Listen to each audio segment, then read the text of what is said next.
Greetings, everyone. It's the Garlic Red Warlord Nicolifi, and it is a soccer over there.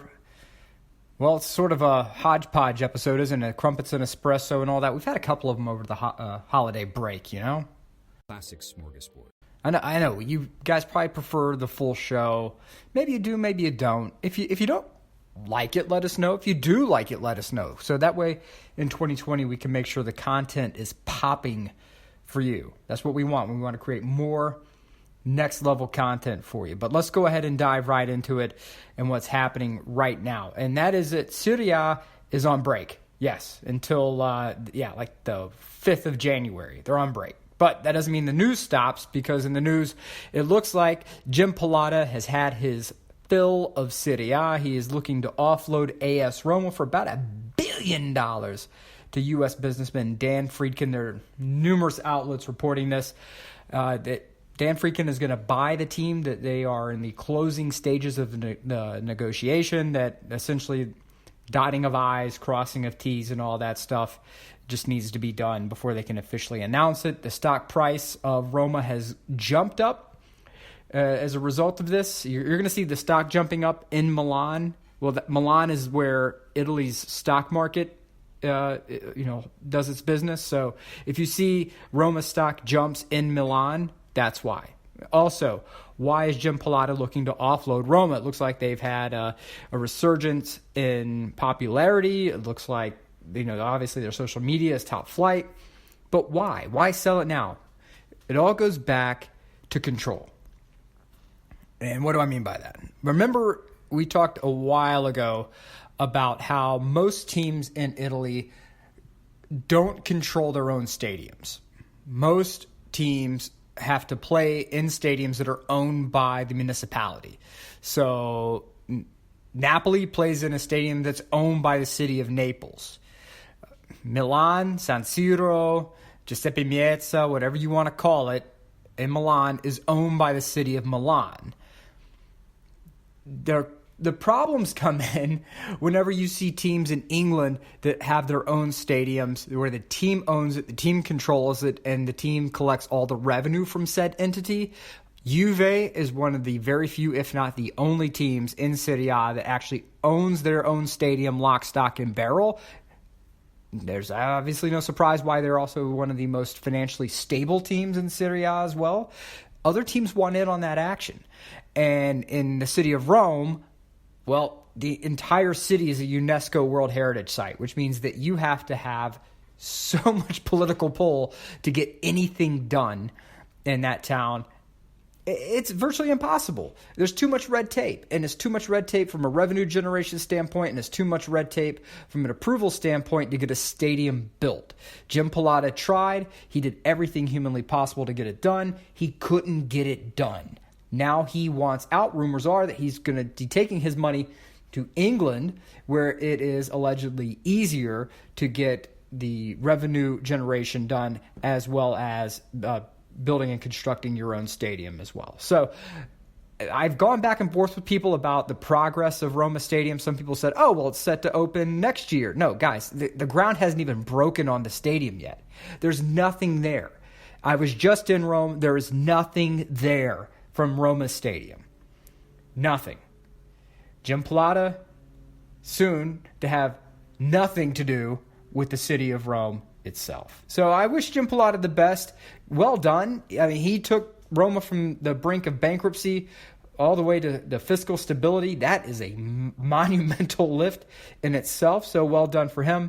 If you are a Roma fan, you should be absolutely grateful that Jim Pilata came in and invested as much money as he did in trying to make Roma work. They're a resurgent club. You can't really argue with it. They're fourth in the table. They are finally stable. Their arch rivals Lazio are in third, Juve in second, Inter at the top of the table.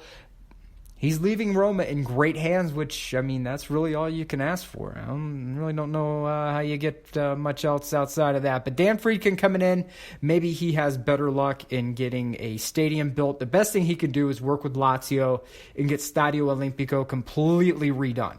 And I don't know where they would play in the meantime, but that's probably the best case scenario for all involved. Other news in Serie A, Zlatan Ibrahimovic is coming back to AC Milan. Presentation is going to be on January 3rd. But guys, look, people have hit me up and asked me about this. I don't think it's a great deal. Yeah, I get that it's a low-risk maneuver for AC Milan, but really the team does not need a cash dump for a Zlatan Ibrahimovic. You're already in an absolute fiscal mess at the moment. You're sitting 11th in the table. I mean, you're winless in your last two. I just don't see what benefit having Zlatan does. It maybe gives the supporters a little bit of an uplift in that they have someone who can come in and score goals, but really it showcases how bad the signings have been as of late. Pjanic is somebody who you brought him in for what, 40 mil? 35, 40 million euro? He's supposed to be the striker of the future, and you bring Zlatan in? I mean, you have Rafael Lau up there, and what are you going to do with him? Guys, it's just bad signing after bad signing, and I know that everyone wants to talk about what's going on with Milan and how the money's terrible and there's no profit generation taking place. They just seem to be dumping cash into a burning fire, but I mean. I don't know what to do about this. We can't just keep signing players. Eventually, you have to win with the players you have, and Pioli's not going to be the guy to do it. I mean, he brought a sense of stability, which is something, but at the end of the day, you got to win with the guys you have if you want to get out of financial fair play hell. Outside of that, I don't know what to tell you. Milan's a mess. They're a complete disaster. Zlatan, I hope he knows what he's doing. If anything, Zlatan will lift the intensity of the training sessions. Zlatan will increase the intensity on game day. If there's a benefit to be had, that's it. Hopefully he can, continue in some sort of good health. Obviously, he was worn down at the end of the MLS season. The travel really didn't help him out that much. I think a European team, whether it's Milan or a team in Sweden or somewhere else, I think that's by far the best option for him. Simply from a travel standpoint, when you get to be our age, like when you're pushing your 40s or in your 40s, things like travel, workload, the body takes a long time to recover. Trust me on this. For all you 20-somethings, laugh it up. Enjoy it while you can.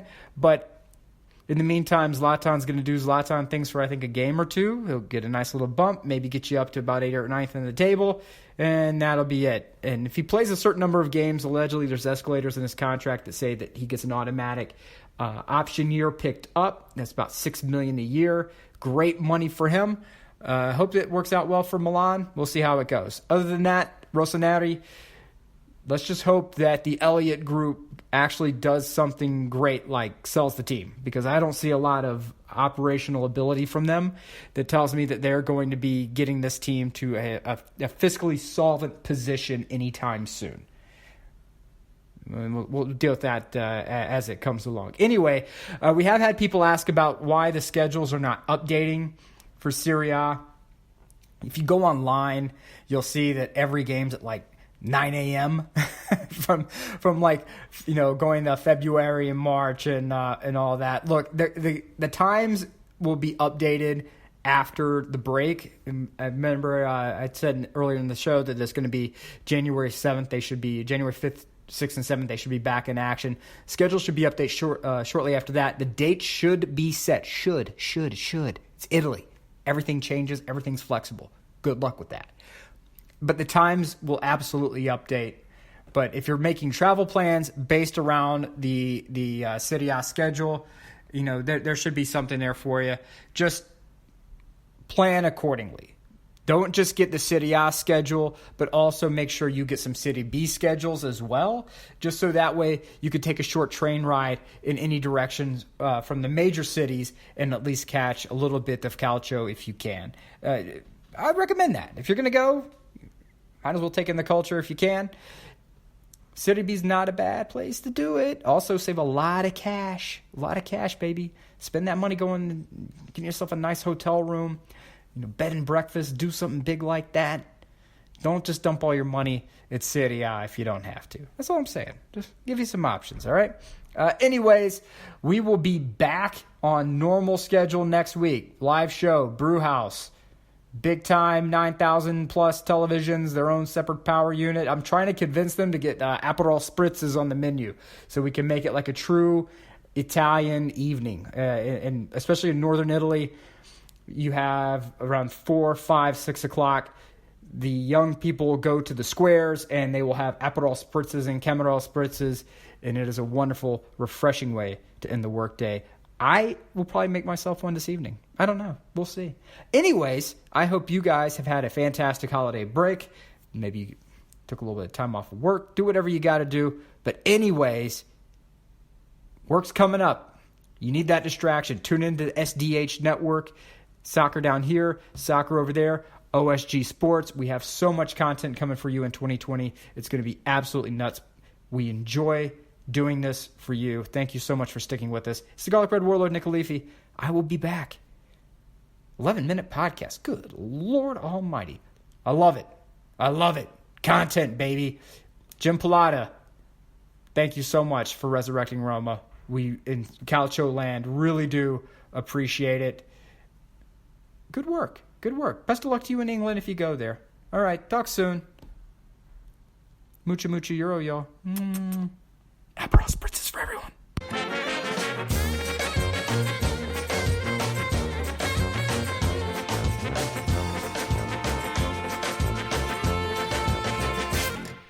All right, time to take a look back at the Prem and a little championship and maybe some League One before we go. Let's take a peek at what happened match week 20, although folks still have games in hand across the board. Brighton knocked off Bournemouth, a very injured Bournemouth side, 2-0. Everton, Carlo Ancelotti gets his 50th win in his 70th Premier League match, fifth fastest manager to get that landmark number. Everton over Newcastle 2-1. Southampton continues their recent form with Danny Ings and his goal scoring. They tied Crystal Palace at 1. Watford, big win for them in a relegation 6-pointer, 3-0 over Aston Villa. Troy Deeney has 5 goals in 3 appearances against Villa, 4 at Vicarage Road. Norwich probably feels hard done by coming out of the Tottenham game with a 2-2 draw, considering that they had the lead and they had it surrendered. So they do get a point, and they still continue to be within reach. Leicester, heavily rotated side by Brendan Rodgers, including Jamie Vardy, who was off with the birth of his young child, new addition to the Vardy side. Congratulations to the happy couple. Leicester beats West Ham 2-1. That was the end of things for Manuel Pellegrini. Welcome back, David Moyes. We'll see how that goes. Saturday, Manchester United over Burnley by the score of 2-0. And Manchester United trying to rebound. Burnley, obviously defense first, and not being able to score at Turf Moor was difficult for them. Sunday, Chelsea, 2 goals in a couple of minutes, down 1-0. Then you come back to win 2-1. Big win for Chelsea. Also, Sunday, Liverpool knocked off Wolves 1-0. If you missed the discussion about VAR on soccer down here, go to the last, say, 45 minutes of the show. Go to about an hour and a half in. VAR took up about the rest of the show. So that's what we were looking at when it came to VAR and the Jota goal that wasn't. So Liverpool wins 1-0.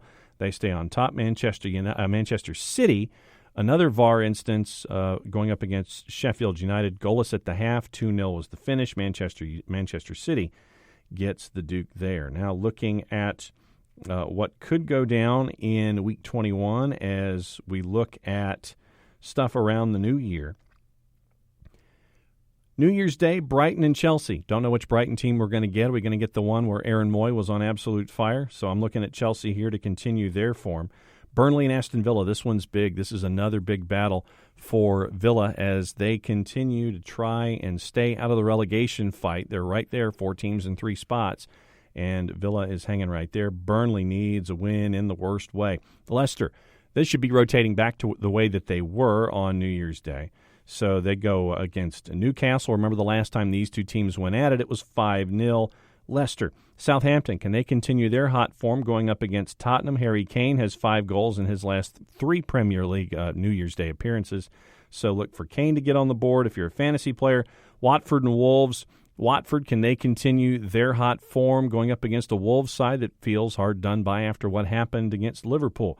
Wolves should get points there. Manchester City and Everton. This one's going to be good. What can Carlo Ancelotti conjure up to go up against Manchester City. Manchester City, you listen to Pep Guardiola, they're going to focus on Champions League. Not that they're just going to completely and totally give up on everything, but the lead seems fairly insurmountable. Also, New Year's Day, Norwich and Crystal Palace. I like a draw here. I think that Norwich might be finding something under Daniel Farke, even though they'll try to figure out what to do in the transfer window in January. They won't be able to spend a whole lot of money. Also, West Ham and Bournemouth. How much of a new manager bounce can West Ham get with David Moyes going up against a hurt Bournemouth side? Bournemouth might be just trying to persevere right now and stay out of the relegation zone. Arsenal and Manchester United. Arsenal's got big problems defensively. Can Manchester United take advantage? I think so. Thursday, Liverpool, Sheffield United. Mr. Clean Sheet, by the way, is Sheffield United's Dean Henderson. 7. So that's the way it looks like for match week 20 coming up. Let's take a peek at the table, show you how things are in the groupings. Liverpool, match in hand, is 13 clear of Leicester City. The other Champions League spots, Leicester, Manchester City, 42 and 41. Chelsea right now has the last Champions League spot at 35. Manchester United has the Europa League spot right now at 31. Then you get into gaggles and groups. Tottenham and Wolves both at 30. Tottenham ahead. Sheffield United at 29. Great season for the Blades under Chris Wilder. Then you have Crystal Palace, Everton, Newcastle, both at 25 points. Everton ahead on goal difference. Arsenal's in 12th at 24. Only a handful of goals ahead of Burnley in goal difference. Brighton has 23 points. Southampton at 22. Bournemouth 20. West Ham 19. Aston Villa only 18 points. One spot from safety. Watford with 16. And Norwich with 13. A lot of folks, when they looked at the Sky Bet Championship, you were looking at the 9-goal thriller between Leeds and Birmingham. That was a 5-4 for Leeds. Right now, looking at the table, it is Leeds ahead of West Brom on goal difference at the top. Then you have the fight for relegation playoff. Right now, 3 through 6 separated by 3 points. Fulham, Brentford, Nottingham Forest, and Sheffield Wednesday. Poppy Miller should be pleased. Then, outside of promotion playoff, you're looking at 7 through 13, really, separated by only 3 points. Preston, Bristol, Swansea, Cardiff, Millwall, Hull, Blackburn. Reading right now is adrift. QPR is adrift. 14 and 15. Middlesbrough and Derby County are at 30. Birmingham 29. Charlton is at 28. Huddersfield also clear. 7 points clear of the 4 teams that are fighting for the 3 relegation spots. Stoke, Barnsley, and Luton each at 21. Wigan has 20. Then you look at what's going on in League One. Wickham has been on top, and they maintain their 4-point advantage over Oxford United. Rotherham, Ipswich, Coventry, and Peterborough 2 points apart for the promotion playoff spot. Then you get into 7 through 10 separated by another 2 points to be into that group. Gillingham at 32 points. Then you can go all the way down to 17th, really. 11 through 17 separated by 5. AFC Wimbledon is at 23. Rochdale, 22. Tranmere is ahead of MK Dons because they have a match in hand at 21 points right now. It is MK Dons, Southend, and Bolton in the relegation spots in League One. That is your rundown as we head into the new year. Thanks for hanging out with us all season long here with Crumpets, Espresso, Soccer over there, Soccer down here. Thanks for being a part of it all. Play it safe. More after this.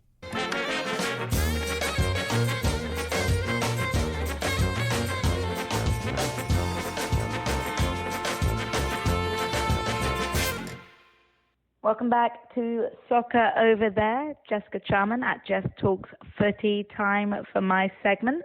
It's been a while. I haven't been chatting on here since before Christmas, so hoping you all had a wonderful holiday season. I'll tell you something, I absolutely loved the festive fixtures. I know we've got some more to come over the New Year holiday period later on in the week, but what an amazing time the Christmas period was. I will start with some controversy, though. I know we try to avoid talking too much about refereeing decisions and all of that drama, but with the way VAR is being enacted in the Premier League, my Twitter timeline is absolutely spammed.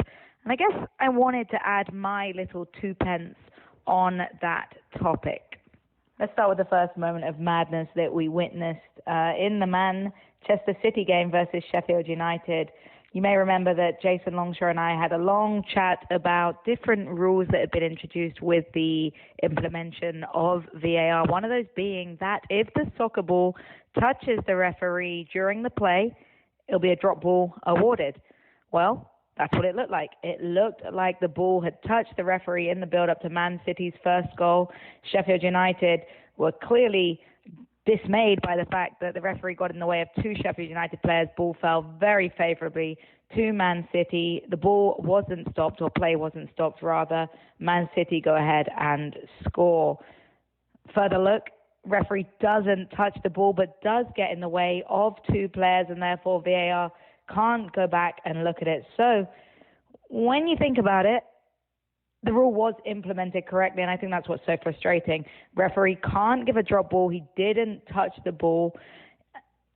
And then VAR can't pull it back because no rule was broken in that way. Implementation of VAR doesn't cover the fact if it doesn't touch the referee.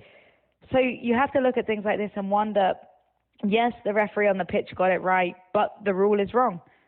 The rule is wrong as far as I'm concerned. If you're going to change the rule when it comes to the referee being almost an object on the field now, it has to apply to them getting in the way of players as much as it does the ball. And it would make it easier for referees. Look, we've all been there as referees. Sometimes you do get in the way. Sometimes you can't help it. You're trying to get a good angle and you get in the way of play. But what better way to avoid it escalating any further than just be an immediate stoppage? I'm pretty sure the referee had wished the ball had touched him and he would have been able to give that drop ball. And in that moment, you almost think that if he had lied and said that it skimmed him, because it was one of those where it was so narrow that no one would have complained. And for Sheffield United, it just gets harder and harder. I can understand why they're finding VAR seeming to just be against them constantly. Of course, they had that goal ruled off for one of those marginal offsides that we'll touch on shortly, about those crazily close armpit hair, matter of millimeter offside rule calls. But for Sheffield United, it did change the momentum. It did change the game. But as we say, as crazy as it looked and as annoyed as I was at the time because I thought the referee had touched the ball, I thought he'd forgotten the new change in rule, it was the right decision. And that's when you have to look at the rules. And speaking of looking at rules, that's what maybe it needs to be with the offside call. So much of my Twitter timeline lately has been anger at the marginal calls on the offside rule. Now, I stand by something I've said continually, that we have to trust the technology. It is a yes-no answer as far as they're concerned. And as the matter of the rule is with VAR, the right thing is being done. Is it annoying? Yes. Does it take too long? Probably. Do you wish that maybe it was similar to MLS, where the referee has a look on field and it's only if they can see daylight to an extent between them. If they can see it in that one clip, then it's offside. It sort of prevents it being too tight, but at the same time, those on-field checks take just as long, if not longer, and there's still a chance of getting it wrong. And the whole point of putting in VAR in the first place was to remove that possibility of error. And look, I get it. We want to see goals. We love goals. It is frustrating. For me, what I find the hardest is the fact that you're having these on-field celebrations. You're having players score their first goals in the Premier League. You're having these amazing moments for players that should be joyous. For the fans, too. Celebrations for the fans that should be enjoyable, and now becoming tense moments where you're not sure whether you can celebrate, whether you can relax. And that's the bit for me that gets frustrating. Watching Premier League coverage on NBC, you heard a couple of comments from the Robbies, some suggestions. They talked about having a thicker line that gave a benefit of doubt. They talked about making it the foot rather than all these other body parts, making it the foot. But you've got to see some issues with that one too. If you look at the foot, a lot of the time that's not the easiest part for the lines people to see when they're making a decision. It's often the chest that stands out as you raise your flag. So if you make it the foot, you're making your calls for your on-field referees that much harder. And then you have to think, too, if you change the rules in a league where there's VAR, do you change the laws all the way down to grassroots? Do you change the rules in USL? Do you change the rules in adult amateur leagues? Because at the end of the day, these referees need consistency. if you want good referees at the top level, you have to have the rules similar throughout the leagues, even if they don't have VAR. And is that too many changes? And does it make sense to make such big changes when it only impacts a small amount of teams? So really, when you look at VAR, a lot of the issues aren't with VAR itself. It's the rule that the VAR is implementing. We knew it was going to be crazy. We knew it would be a big adjustment. VAR is going to stay. It's about maybe reviewing how these things are implemented, whether it should be so marginal. I mean, we like to see goals.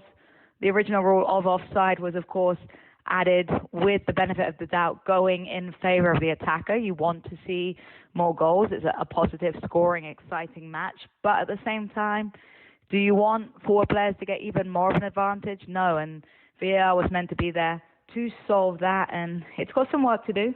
We've seen some positive ways of it. I think it takes time. Premier League is relatively new with it, and it does have the highest level of technology that a lot of us here have got to see, so it's going to take some time. That's it for my rules. I did want to touch on, of course, Reading FC doing well in the championship right now. You may have heard me have a rant back in the day when we switched managers. Well, with 4 shutouts, or clean sheets as we like to call them, in a row, I'm starting to wonder if maybe I was a little too harshly critical of Mark Bowen early on. Things are looking bright in Royal Berkshire right now, and if you're interested in following a second team in the championship, I recommend Reading. It's fun. It's been an adventure over my lifetime, but who knows, maybe things are looking up for the Royals. That was my mandatory little push towards the blue and white hoops, and I'll be back soon on Soccer Over There with Jason. I think we'll be on live tomorrow morning, actually, and you can follow me on @JessTalksFooty, FOOTIE, to keep up with my hot takes between then. Happy holidays, guys.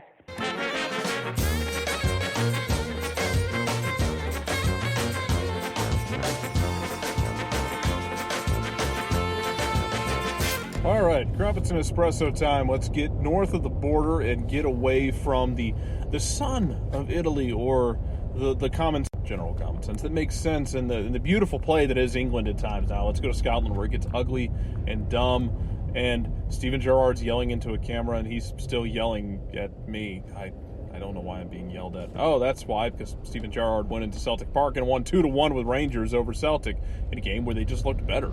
It's a theme, actually, you've run into now.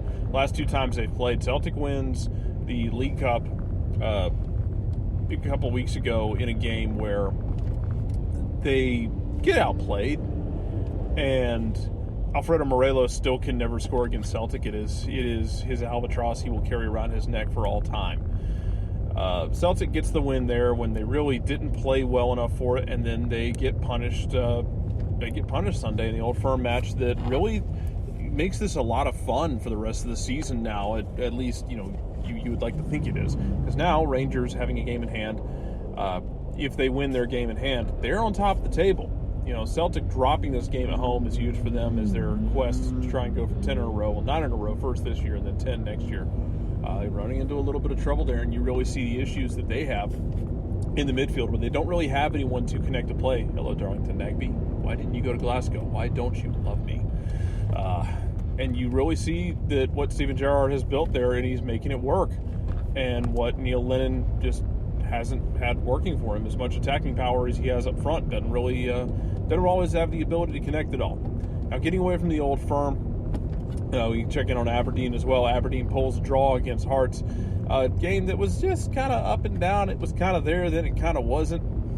It was just kind of a mess for Aberdeen, as they are loath to be sometimes. When you take the creative players out, where the creativity goes, there's no creativity to be found. It kind of turns into a black hole there. Good showing for John Gallagher, for those of you with an Atlanta United tilt onto it. But now we get to the point where everybody's going to catch a bit of a break in the Scottish area. So we're going to take a break from Scotland for a bit, because they are going to go on their winter break. Otherwise, you're basically playing on a sheet of ice, especially when you get to the northern part of the country. So they'll go into a winter break.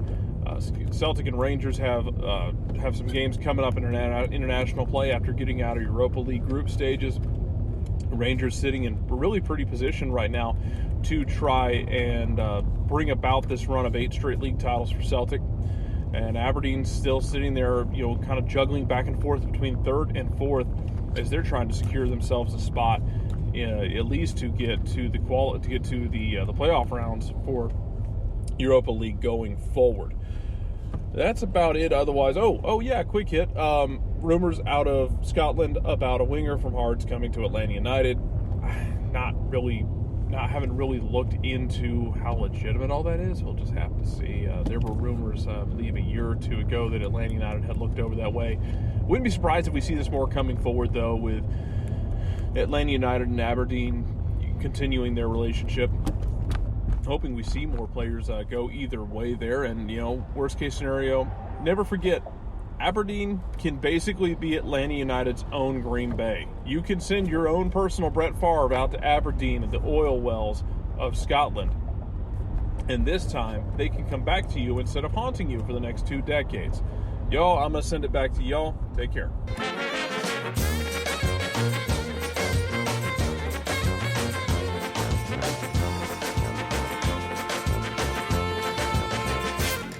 Capping off soccer over there for our last episode of 2019. Thanks to everybody who has come out to join us at the Brewhouse Cafe this season.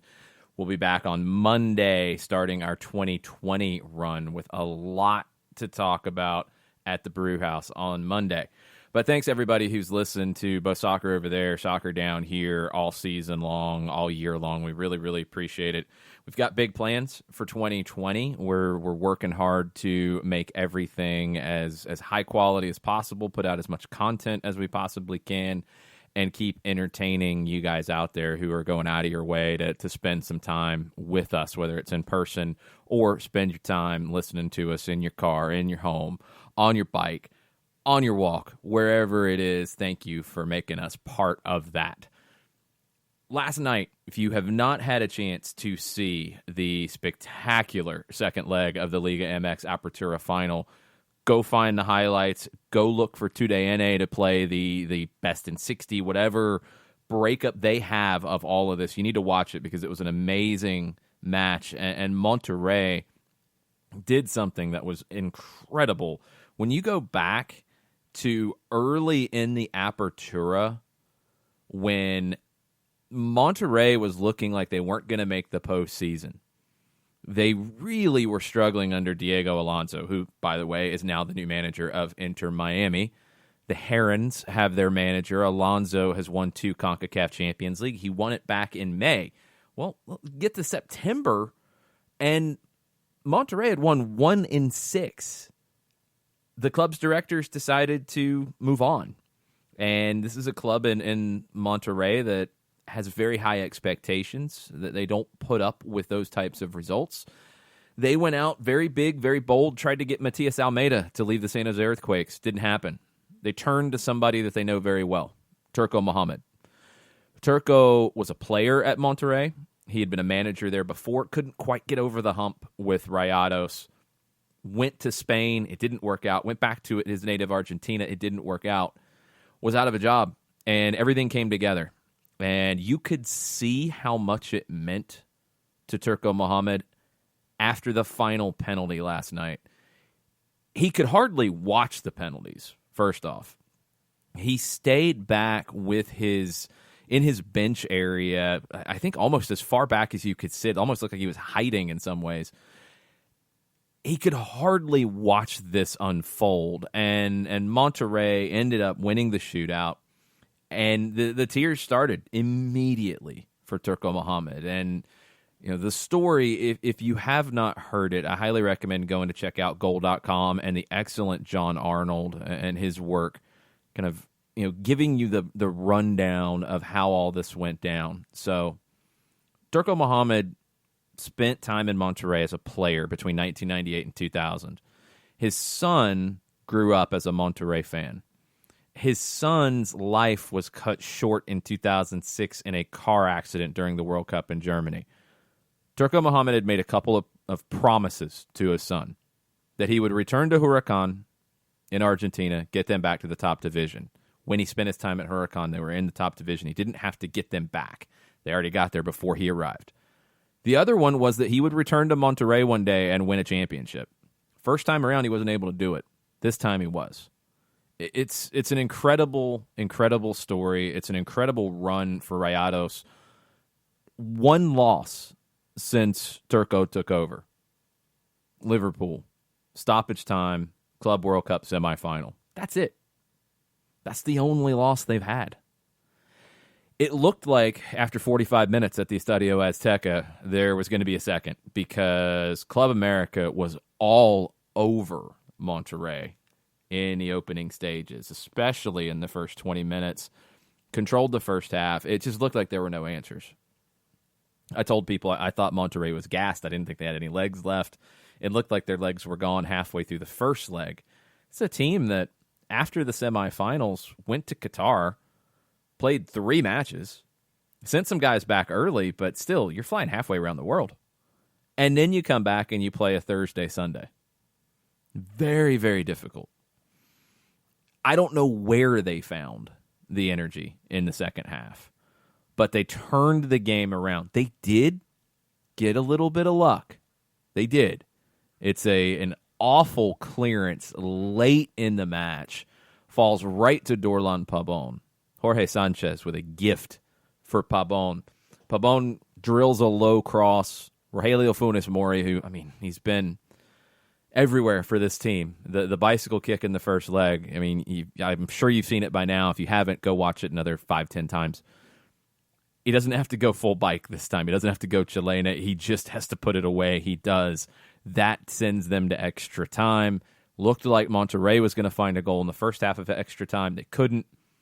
Legs went again in the second half of extra time. Looked like Club America might find it. They couldn't. Went to penalties, and Monterrey did the business, and they lift the title. They'll be moving on to the 2021 CONCACAF Champions League. They're moving on to the Campeón de Campeones match as well in the summer of 2020. The winner of that will play the Seattle Sounders in the Campeones Cup in the second half of 2020. You'd think, oh, okay, now they get a chance to breathe, they get a chance to rest, they get a chance to rebuild. No, no. Because of the Club World Cup, because of Monterrey's participation in that and the final here in the Apertura, it's a very quick turnaround for these two teams. They get this upcoming weekend off, and then they're back in action. The Liga MX Clausura season starts not this Friday, but next Friday. Very, very quick turn. It's going to be difficult for a Monterrey team that I think has had the run that they've had to be able to do that again in the Clausura. It would be mind-blowing. Turco Mohamed has pulled off some magic in his career. I don't know if he's capable of pulling that one off. We'll keep an eye on Monterrey. We'll keep an eye on Club America as well because they came up very short here in the final. They were the favorite. They had the second leg at home. They lost the Campeones Cup earlier this year to Atlanta United. Miguel Herrera reportedly going into the final 6 months of his contract in Mexico City. Is he going to stick around? What's the vibe with Las Águilas? What are they going to do in terms of investment? Are they going to go all in here and try to win a league title? Are they going to ask Herrera to make do with what he has? Are they going to sell? They just went through a bit of a rebuild over the summer where they moved on from quite a few players, brought in a good bit of money. Are they going to continue to reinvest? Very curious to see what happens at the Estadio Azteca. One reason is because Atlanta United could be on a pathway to see Club America later in 2020 in the quarterfinals in the CONCACAF Champions League. We'll see about that. We'll see where they are when we get to that point. Let's get into a little bit of Mondays with Reddit, and John's not here to sing the jingle. We'll get it as a sounder here at some point. Lots of stuff to discuss here when we get into the smorgasbord, the odds and ends of soccer over there. The big one is Erling Haaland he's already been announced as a newcomer to Borussia Dortmund. Everybody thought he was going to go to Manchester United.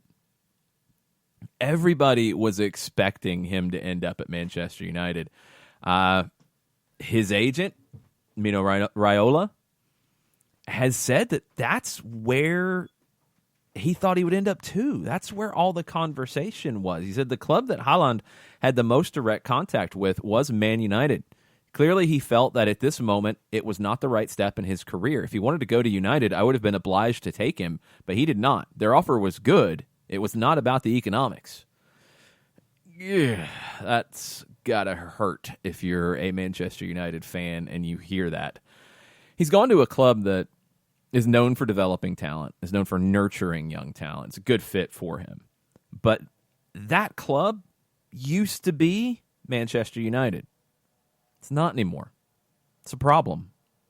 We talk about identity a lot. Well, they've lost their identity. That's a massive issue for the Red Devils going forward, and it's something that they have to solve that is so much bigger than Ole Gunnar Solskjaer and what he does on a game-by-game basis. There are bigger issues at that club that if they don't solve them, doesn't matter about the rest of it. It just doesn't matter. This is a big problem, and this should be a wake-up call. We've thought that there would have been about 5 or 6 other wake-up calls by now. Nobody's woken up yet, so who knows? I don't know. It's a problem, though. It's a big, big problem. David Moyes has been announced as the new manager of West Ham. Was wondering when Moyes would get back into the game. He had been linked to a bunch of different things, and you were never quite sure if it was his management doing the linking or if it was something else or if it was the legitimate. It was always a little strange, but you kind of wondered at some point. It's like, well, you got to get back in it and do something, or people are going to forget. He goes to West Ham. Can he get the job done there? We'll have to wait and see. I think maybe he was trying to hold out for something bigger than that. Doesn't get it.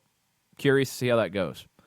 Daily Mail reporting that Everton, quote, are in pole position to sign 43 million euro rated James, I'm reading badly, James Rodriguez from Real Madrid. Carlo Ancelotti tried to get him at Napoli, couldn't get him. Now he's going to try to move him over to Everton. Intriguing. Carlo at Everton, so far so good. We'll see if that can continue. Amazing what happens when a manager comes in and says, oh, yeah, this guy, Moise Kean, he's kind of good. Maybe, I don't know, crazy idea, guys. Maybe we should play him. Maybe he should get to see the field. Just a wild thought. That's, we'll see how that goes. He was kind of good for a team called Juventus. He's kind of been known as one of the top young strikers in Italy, but I'm sure everybody else knows better than any of that. Anyway, let's head down where things are always easy to follow and never really any controversy to speak of. Let's head down to Argentina. A couple new managers have been, I would say, introduced, but that's not necessarily the case in one of them. So, talked about. Let's go with that. We have a new manager at Boca Juniors, and he has been introduced. Miguel Angel Russo, former legend at Estudiantes and a bit of a vagabond when it comes to the managerial side. And it's not saying that as a negative. He's been at big clubs just in the past decade. Let's look at where he's been in the last decade. Started at Racing. He was there 2010, 2011. 2011, he moved over to Estudiantes. Spent the next 3 years at Rosario Central. Then went to Vélez Sarsfield in 2015. Then spent 3 years in Colombia, Millonarios. Then moved to Peru and Alianza Lima in 2019. Also spent part of 2019 at Cerro Porteño in Paraguay before coming back to Boca. He was at Boca in 2007, where he managed a certain Juan Roman Riquelme, who is now part of the board. And Riquelme is taking on a very big role in putting together the next generation of Boca Juniors. Russo will be the one leading that generation going forward. The reason I can't say these managers were all introduced is one of them was not, and he's a manager that we've talked about a pretty good bit here on Soccer Over There. Sebastian Becasese Last season at Defensa y Justicia took them right to the edge of a title. They were unable to do it. Racing won the title. He moved to Independiente. It did not go well. He's gone from Independiente. It was just assumed because of all the conversation, because of everything that's gone on. Eduardo Caldet leaving Racing, going to Internacional in Brazil. He said his goodbyes. They won the Champions Cup, essentially, the Trofeo de Campeones, which was a match between the Copa de la Superliga winners last year, Tigre, and the league winners, Racing.